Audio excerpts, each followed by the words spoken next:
Latest news updates కోసం ఇప్పుడే download చేసుకోండి Media Effects app. Welcome to Media effects.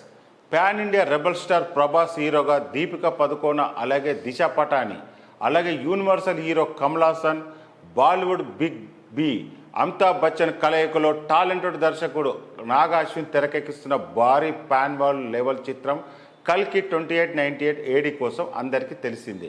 అయితే ఈ చిత్రం కోసం అభిమానులు ఎంతో ఆసక్తిగా ఎదురు చూస్తుండగా కల్కి ఇప్పుడు ఇండియా వైడ్గా అయితే బిజినెస్ విషయంలో అధికారంగా తమ డిస్ట్రిబ్యూటర్లను లాక్ చేసుకుంటుంది. అయితే ఈ సినిమా కన్నడ వర్షన్కు సంబంధించిన ఇప్పుడు డీల్ లాక్ అయింది. ఈ చిత్రాన్ని ప్రముఖ నిర్మాణ సంస్థ కేవిఎన్ ప్రొడక్షన్ వారు సొంతం చేసుకున్నట్టు ఇప్పుడు రివీల్ చేశారు. కర్ణాటక మొత్తం గ్రాండ్గా తమ నుంచి ఈ సినిమా ఈ జూన్ 27న విడుదల కాబోతున్నట్టుగా తెలియజేశారు. ఇక ఈ నిర్మాణ సంస్థ నుంచి కేజీఎఫ్ స్టార్ యాష్ హీరోగా చేస్తున్న తాజా చిత్రం టాక్సిక్ని తెరకెక్కిస్తున్నారు. అంతేకాకుండా వీరి నుంచి సూర్య కంగువ కూడా రానుండగా గతంలో యానిమల్ లాంటి భారీ సినిమాలు వచ్చాయి.